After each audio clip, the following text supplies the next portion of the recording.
Now what I think is going to be really fun, kind of going with this floral theme, is a loose powdered pigment. So I'm going to put a little bit on the Kleenex here. You know, if you have one of these working palettes, it's not a bad idea just to put a little bit of foundation on the side, because at the end of the makeup, you know, if you've made a mistake or if you had to erase something, you have your color there. You can just dab your finger and retouch it up. Okay, so I'm going to prime your eye with an off-white. So I'm going to load my brush on one side. And I'm just going to have you close. And you can see the little bits of creasing that happen, which is extremely natural when you have an active foundation product. So when you're at home, make sure you smooth out the creases of your foundation or concealer before you set it. I'm smoothing it out, and then I'm just doing a gentle press. Let's reload, smooth out, do a gentle press.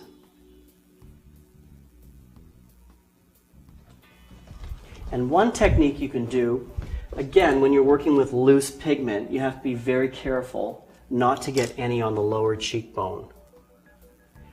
And I always designate a brush for working with really strong iridescence. And the second thing I'll do is I'll put a tissue. So you could literally put a tissue under your eye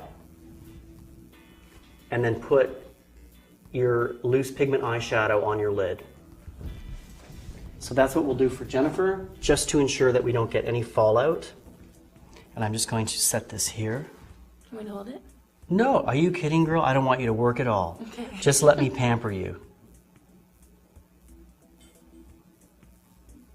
And I'm going to put on this really nice violety iridescent.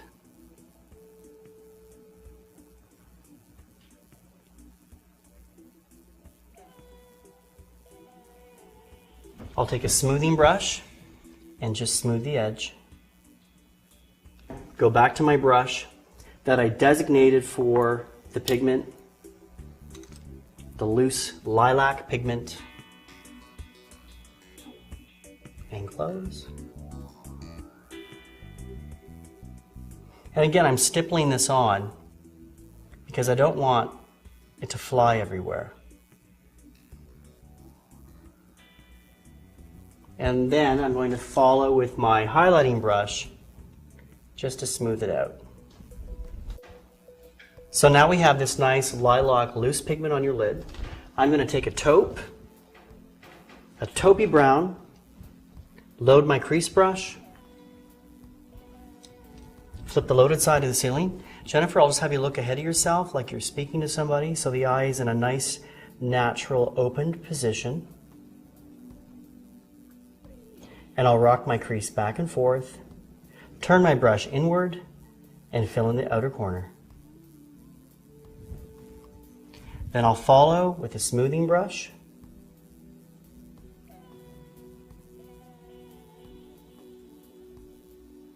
Great.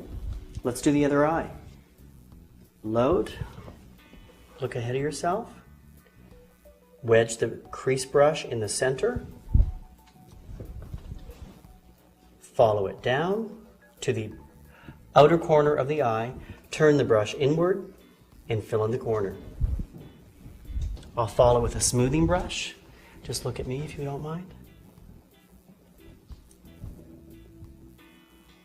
Now what I feel is going to work with this cool coloration design we're coming up with is a nice gray eyeliner.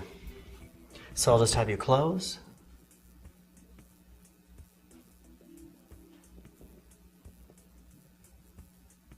And remember, always hold your lid taut.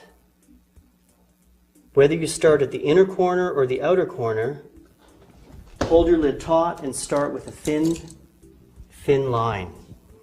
Smooth it out with your angle brush. Open, let's see. Good. And again, I'll smooth this one out. And if you're worried about making your line too thick on the bottom,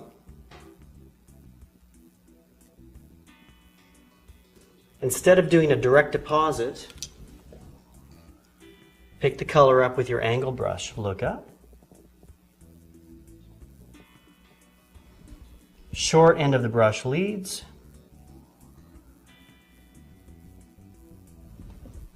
That's done. You don't need all day to look glam. Just a few tools, a couple of techniques, and I'll just take a sponge and smooth that off a bit. Ready for mascara. Look up. Got amazing eyelashes. They're thick.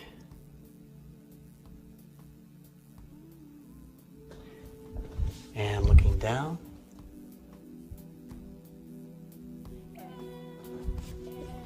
And look down, yep. How do you prevent getting smudges where your eyeshadow is? What do you mean, like? You know, when you put the mascara on and then afterwards you've got a few little black lines above. Okay, yeah. Well, you know what you want to do? That's a really good question. Keep your chin up, and then when you're doing the mascara on the top, just keep your chin up in an up position for a minute or two, right? Because as soon as you lower your chin, your lash is going to hit.